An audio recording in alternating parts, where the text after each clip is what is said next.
Strategy আমাদেরকে সাজিয়ে দিয়েছিল যে কিভাবে ক্ষমতায় থাকা যায়, তাদের সাথে এক ধরনের নেগোসিয়েশন সমঝোতার ভিত্তিতে। আমরা কিন্তু সেটাতে সায় দিইনি। সাংবিধানিক ধারাবাহিকতা যদি রক্ষা করতে যাই তাহলে তো নির্বাচনটা 29 সালে হওয়ার কথা। এবং আমরা যখন সরকারের দায়িত্বে ছিলাম, শুরুর দিকে আমাদেরকে বিভিন্ন শক্তিশালী ইনস্টিটিউশন, শক্তিশালী যাদেরকে আসলে ডিপ স্টেট বলা হয়, তাদের থেকে আমাদেরকে অফার করা হয়েছিল যে আপনারা শেখ হাসিনার যে মেয়াদ আছে 2029 সাল পর্যন্ত, সেটা শেষ করেন, আপনারা শেষ করেন, আমরা আপনাদেরকে সহযোগিতা করি। তাদের সার্টেন কিছু শর্ত ছিল যে তাদেরকে কিছু কিছু জায়গায় ফ্যাসিলিটেট করা, এবং তারা পুরো রোডম্যাপও করে নিয়ে এসেছিল যে বিএনপি নেতাদের তো সাজা আছে, তো সাজা থাকলে সাধারণভাবে নির্বাচন দিলেও তারা নির্বাচন করতে পারবে না। তো তাদের সাজাগুলো না করে আদালতের মাধ্যমে এগুলো লেনদি করে, আপনারা তো জানেন সেটা কীভাবে করা যায়। আদালতের ডেট ঘুরিয়ে ঘুরিয়ে তারেক রহমানের নিজের নামেও সাজা ছিল, সে যদি সাজাপ্রাপ্ত অবস্থায় থাকলে নির্বাচন হলেও তিনি বাংলাদেশের নির্বাচন অংশগ্রহণ করতে পারতেন না।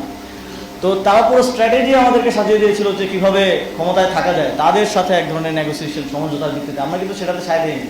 আমরা সবসময় গণতন্ত্রকেই সামনে রেখেছি এবং সেটার প্রতি কমিটমেন্ট লাস্ট সরকারের ছিল বলেই নির্বাচনটা হয়েছে, এবং আমাদের ছিল বলেই আমরা ইভেন নির্বাচন যেন প্রশ্নবিদ্ধ না হয় সেই জন্য নিজেরা আগবারই পদত্যাগ করে চলে এসেছি। কিন্তু আমরা দেখলাম যে বিগত সরকারের দুইজন গুরুত্বপূর্ণ দায়িত্বে থাকা ব্যক্তি এই সরকারের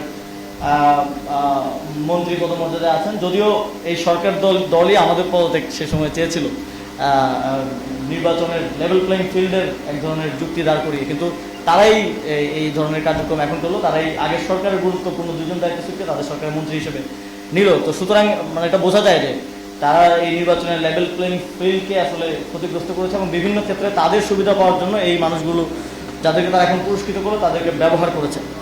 তো এই সাংবিধানিক ধারাবাহিকতার কথা বলছিলাম, তো ওই সাংবিধানিক ধারাবাহিকতার ন্যারেটিভ তখন আমাদের পক্ষে উৎপাদিত হতো।